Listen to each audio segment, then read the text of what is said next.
Welcome back to part 2 of this teacher career transition story. So if you haven't listened to part 1, head back to our channel and check that out before listening in because we're kicking off right where we left off. If you've already listened to part 1, then let's dive in. I'm Lisa Harding, ex-EdTech CEO turned certified teacher career coach. It wasn't all that long ago that I was recruiting, interviewing, and hiring teachers for roles in corporate America. Teachers that ended up being some of my all-time best employees. Fast forward through my own career transition, where I left my role as CEO to become a stay-at-home mom, I now work with and empower teachers to transform their lives by turning their once distant career dreams into realities. In this podcast, I give you simple, actionable, step-by-step strategies to help you do the same. If you're a burnt-out teacher or simply need a change and you're looking to create a life you love, you're in the right place, friend. Let's get started. I know a lot of times in those conversations, people will say, oh, well, we have this role, or there's no role open now, but there's something I can keep you in mind for later, which was always so helpful. Or they would say, hey, you sound like you would really benefit to talk to this person. So then I would connect with another person, which was awesome. And more connections, the better. Yeah. And it got a lot easier as you do it, and you get better at telling your story. Yes. And I So love that. Practicing that elevator pitch, like it does feel weird at first, but the more you do it, the better it is. And there's plenty of free tools. Google has one, has an interview practice tool that you can type in what you're applying for, what you're interested in, and they'll give you questions to practice. Practice those because it's kind of the same with applications. Most people are kind of asking the same interview questions. Tell me about a time that you've had a challenge. Tell me about a time you were given feedback. Like have those types of stories also kind of in the back of your mind and ready to go, because the more that you say it, the more natural that it feels. But you are right that like it does feel a little bit weird at first, and I love that. Make sure you have some questions that you can ask people if you are going to reach out. Julie was wondering if it's normal if you don't get replies. Julie, yes, I think it really depends on who you're reaching out to, the time of year. I will tell you, I'm normally someone who tries to take as many of those as I can. But then I got a point where I was like, I literally don't have any time. And I kind of stopped replying to people for a bit. And I was like, oh, I need to get back and start replying. So Julie, it is normal. Some people are busy. Some people may not want to chat, but I promise the more you send, you will find people who are interested in chatting and will chat with you and like point you in the right direction. And I promise people it's not weird to them. Like LinkedIn is not like other social media sites. You add random people, connect with random people, message random people. No one finds it strange. I think I had someone ask too, if people can see if you're viewing their LinkedIn profiles. Yes, there is a setting though that you can change that if you don't want people to see that you're looking at their profile. I would be honest though, if you are in an active job search, I would keep that on. I would just always let people see that you're viewing their profile because it's good for connections and for them to see your name, especially if you're applying. So can they? Yes, but you do have the ability to change it. And then Shauna was wondering, did you get your job through LinkedIn? I actually got both of my jobs post teaching through LinkedIn, but what about you? I did get this role through seeing it through LinkedIn as well. Yeah. Yeah. Okay. And then I know someone asked, like, what other sites are there to look for jobs? Like, I know they were saying they looked Indeed. What sites were you using for job searching and finding open roles? Yeah, I was using Indeed. I would look at LinkedIn. You can actually, I saw this tip on TikTok, and something that somebody was saying was that you can look up a role and you can look up your location, blah, blah, blah. And the time that it was posted, they say, I didn't do this, but they say that it's good to apply to something that was just posted rather than something that's been posted for a while. So they would look for jobs that were posted in the last 3 days and apply to those jobs. And they come up on Google. Like there's a Google Jobs site that you can use as well. So I was also looking on like higheredjobs.com when I was looking at different higher ed positions. And there's a lot of different job forums that you can look at because not every job is posted on LinkedIn or Indeed or anything like that. So definitely if there's something that you're interested in, you can look on the company's website, things like that as well. Yeah. And what I did too, if you have companies, like I knew I wanted to be in ed tech and I had a list of ed tech companies that I would have loved to work for. So sometimes I would like once a week, I would just like check their job boards just to see if they had posted new things. But you definitely hit the major ones. I would also say Indeed and LinkedIn. I know there's a few too, like in the nonprofit space, there's like specific job boards for those. So if you do have a field you're interested in, always just Google too, like job board for blank. But I would say any the Glassdoor too, will post some. I think those are some of the biggest ones, which I know it's a big world out there. There's so many different ways you can find jobs, but hopefully for people are asking like, how do you sort through? I would definitely use some of those big ones and then use their filters. And the filters will make it so it's much easier to find the things that are really most applicable to you. I've had a few people that are asking about your role. I want to circle back to that in just a minute. Just naming that it is coming. A few more things on resumes. Someone was wondering if you have to be careful with acronyms because of like the tracking systems or readers. Do you have an opinion on that? In my opinion, no. It's more just about like, if you're using an acronym and they're spelling out the whole word, I would probably spell it out. But if they're using it, it's fine. I would say the same thing. Like if you're using an acronym, like you could name it and then put in parentheses the acronym and then use the acronym throughout the rest of your resume if you're using it more than once. Yeah. I think really the name of the game of this is just making sure that it matches. So Yeah. I'd be less worried about what you are using in your resume and more if what you're using is directly related to what's on the job posting. But man, I know, let me tell you, teachers, we love our acronyms, don't we? I feel like everything is an acronym in education. My husband would say that I would come home and like only speak in acronyms. He'd be like, I understood nothing of what you said. Like that whole sentence was just a bunch of letters in a row. I know someone else also asked about if you're going to upskill, do you put that on your resume? Absolutely, especially if it's going to be applicable to what you are doing. And then I would normally put that in like my skills section at the bottom. Like I would have like a skills and certifications area, and I would put that there. Do you have any other advice? Or if you did upskilling, did you put it anywhere specific on your resume?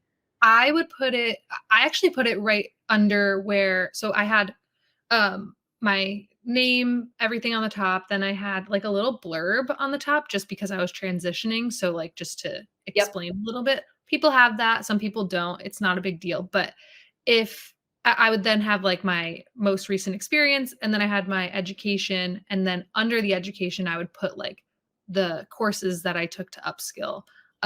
Which would be kind of right near like the skills and everything like that. So it's in the same section that you were talking about, but Cool. I don't really think it matters that much where you put it if it's on there because they'll be able to, as long as you're organized, which we're all teachers, so we're pretty organized. So yeah, I would say like same spot you were talking about. Yeah, I agree with you though. As long as it's on there, I feel like, again, when I was applying to jobs right out of college and it was like, it must be just one page and like everything has to be packed on there.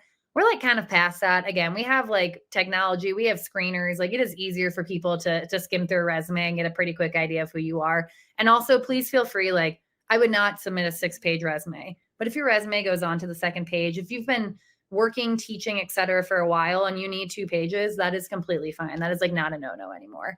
I know that was like a huge thing when I was applying. So it can only be 1 page, but we are past those times, people. As much as it's getting harder sometimes to apply for things, some things are getting easier. And then I had someone else asking, and sorry, normally I'm really good at having the names. So like I said, you guys, man, you flooded me at once and I had to write them all down. It's not often I have to write them down. They're wondering if they're going to put a resume on LinkedIn, which one they put.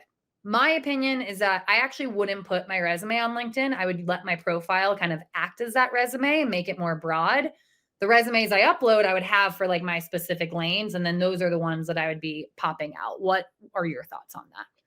I think I had the same question when I was applying and I never put my resume like file on my LinkedIn. I was confused whether to put like bullet points under my certain experience. I did, and they were just general of like what I did throughout my like time there in general terms. So not in like super education, K-12 education terms, very just basic terms of like, this is what I did here. And I think that was helpful. I don't think it really matters that much. Like if you're applying for a role that's ed tech and your LinkedIn is more like your bullet points on your LinkedIn are more focused towards like learning and development. I don't think it matters that much. I think the resume matters more. Yeah. I really look at my LinkedIn profile as just kind of like It's almost like a resume bonus. Like the resume is where I'm putting the really specific meaty things on how my experience and opportunities relate to the current role. Where I think in my LinkedIn is more just kind of a running record of who I am and maybe the skills that I have. So I definitely agree. I did more like broad for a while, broad descriptions of my job. And then I really utilized that skills feature. So I would highlight like the top 5 skills that I pulled out from that job. And I did that too, because I knew I was applying to multiple roles and I didn't want my LinkedIn to be speaking too much to one role as compared to another, knowing I was applying to so many different things. So I take that more broad approach too, of like, just make your profile kind of more of the story of who you are and what you've done, and less of like the really specific metrics, and save those for the resume. That way you can like really customize them up, depending on who you're sending it to. Okay. One last question, then I would love to dive back into your role a bit more on like more of your day-to-day, because I had a few people asking about that. And let me actually find this message. So someone said, where is it? Catherine said they would have to give their district 60 days notice if they leave during the school year. And so he or they, whoever you are wondering, do companies hire that far ahead of time, or do they want you to start right away? In your role that you have, what was your experience? Because I know this can differ depending on the role. I was going to say it depends on the company. It depends on the role. I have the same thing in PA where you had to have, they could hold you for 60 days if you left. They don't have, they can hold you, but they might not. They may, in my my experience before. And then right now, I would say if they wanted you, they could wait. Like I think it depends on the role, and it depends, what your time frame is and what their time frame is. But for us right now, in my current role, I didn't have to do that, but I think that they'll wait if they want to, and if they can. Yeah. And I can tell you, my job wanted me right away. And I had told them like, I at least need X much time to transition on my other job. And they were like, no problem. And they were actually, my boss was thankful that she's like, I enjoy knowing that the person we're hiring is not just like out to spite their next job. Like, I appreciate that you wanted to give them enough notice and time, or follow the process that they have. Cause that also kind of looks at like, if you're to leave this job, how would you act? And like, it made her feel better knowing that I'm not someone who just wants to leave them like high and dry if I were to leave at some point. So are people hiring that far out sometimes? Yes, they are. I also think, again, we can never guarantee that we're going to be getting a job offer, but the interview process from application to physically starting a job does take a few months anyway. So I think you're going to have a pretty good sense of that 60 days. Like, if I'm getting to a point where I'm like, I want to put my notice in by now, you're going to know, am I in a bunch of active processes? Am I just kind of starting out? Have I not done anything yet? And maybe that will help you also decide, like, is now the right time for me to start thinking about this? Should I push a little bit? But I will tell people, this job market is crazy, and it's very, very hard to predict how long anything is going to be taking. So I know it can feel complicated when you have contracts or things that you feel locked in on. So being as flexible as you can with this is going to work in your favor when you have that option. The only other thing that I would point out is if you have some type of clause in your contract that you would have to like owe them money or something, if you leave within a certain amount of time, that's also something you could always consider asking to help within your negotiation for your job offer, to be like, hey, I'm ready to start, but in order for me to leave at X time, I am going to owe, let's say $5,000. I'm just making up a number. Ask if that's something that they can include on as like a signing bonus, because again, if they want you, and this is especially if you're applying for things in the corporate world, like those type of questions are like not typically like hard no's, or normally like, yes, we'll think, or like, let us reflect on that or figure out what we can do. Like they're, once they want you, and they're going to find a way to make it work. So I know that can feel tough sometimes, like feeling locked in, but think about your own situation, think about what makes the most sense, and think about really how flexible you can be, which again, I know can be difficult.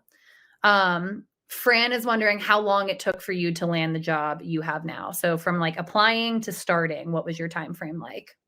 So I started applying in general to jobs in March. So this time last year. And I was just like sending out a couple applications. Like I wasn't hardcore applying. I didn't know if I was going to leave until my mindset was I wasn't going to leave unless I had a job.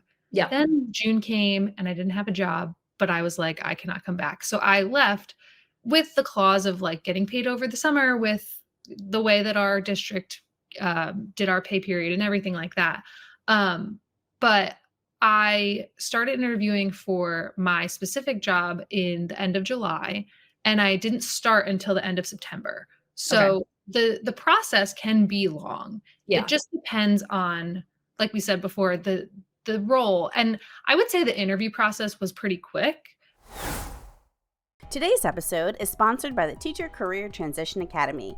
Are you eager to explore new possibilities but find yourself unsure of where to start? Look no further than our Teacher Career Directory. Available for free, this comprehensive resource features over 200 careers tailored for transitioning teachers. Dive into detailed insights, including average U.S. salary ranges, occupational outlooks, and even a personalized skills and interests inventory. Download now at teachercareertransitionacademy.com/directory. I'll also drop the link in the show notes of this episode. So don't miss out and claim your free directory today at teachercareertransitionacademy.com/directory. I think I got the job, I would say like end of, the interview process was a month, I would say. I got the job at the end of August, and then I was expecting to start right after, like in the middle of September, and then they just had to push it off a little bit, which was fine. So over, I would say, what's that? July to September is a couple of months, but it does take longer than you think to go from that first interview to your first day. Definitely. That would definitely be kind of being like at least a month, but I would say a few in most cases. Yeah. Which that's also something good to know. Some job postings will also say like looking for someone to start at X date. So maybe like use those in your advantage as well. If you know that you need a certain amount of time or you need to give a certain amount of time, et cetera. And you can also ask in the beginning, when are you looking for someone to start? Always something you can ask in one of those first interviews that you have with someone.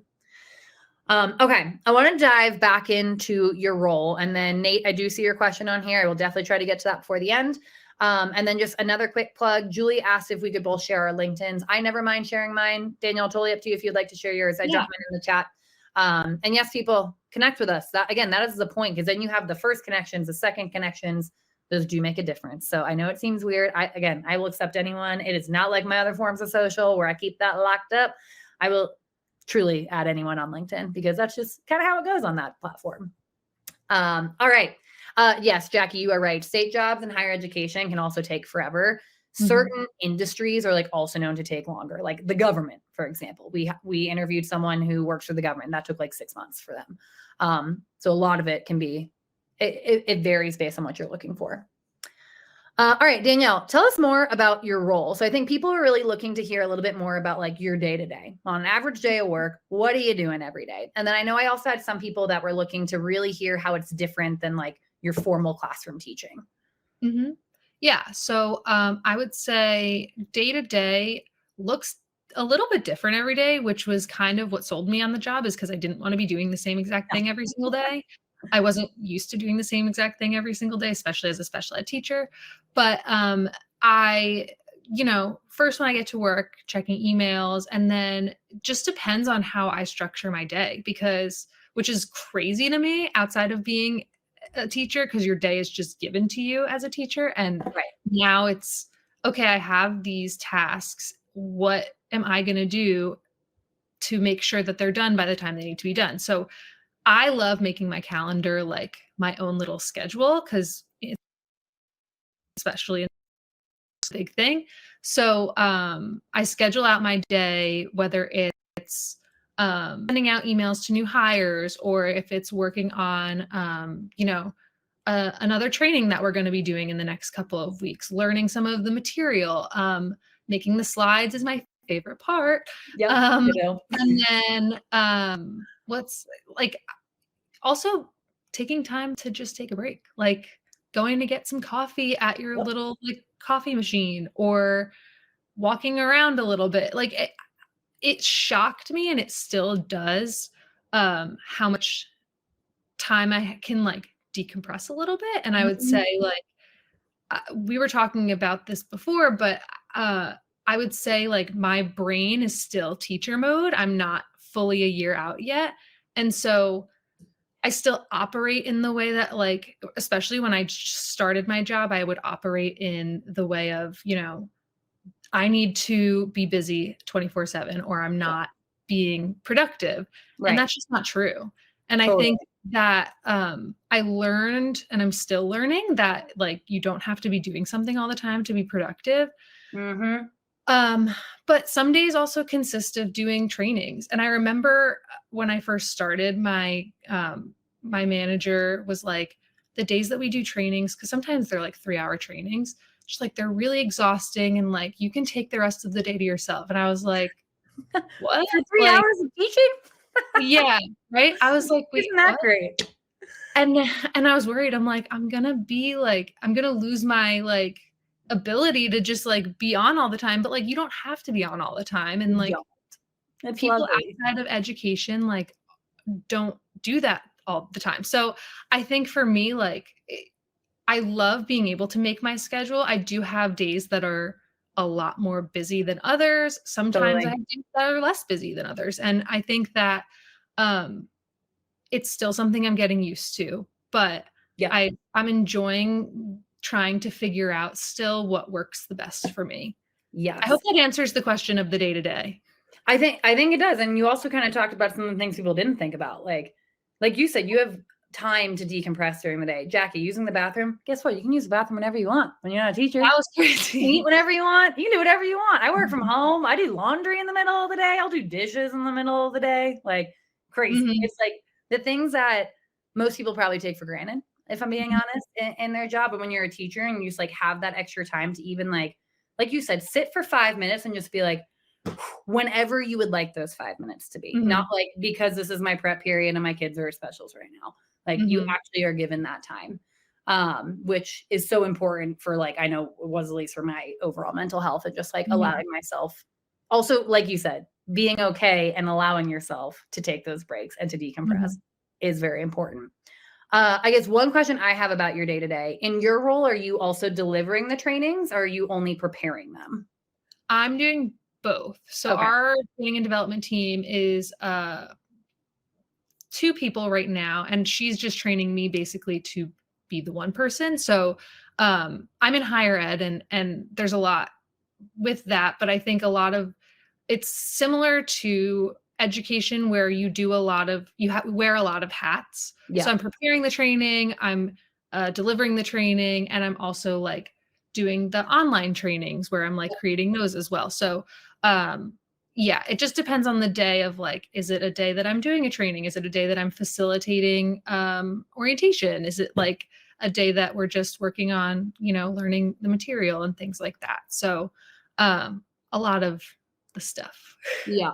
And so one thing I do know, it being in whether it's learning and development, training and development, I know there are many different kind of like lanes and avenues that you can even be within that. So just naming for people here too, you're hearing from Danielle, who in her position, that is what she's doing, but realize that some of the other roles that are within that same sphere may be a little bit different in what they're asking you to do. So definitely like really dive into some of those job descriptions and figuring out like what that exact role is. Like sometimes people are just delivering. Sometimes people are just writing. Like you said, sometimes you're doing both. Sometimes you're doing other administrative things that like maybe you hadn't considered. So always double check just like that job description, because not all of them are going to necessarily be.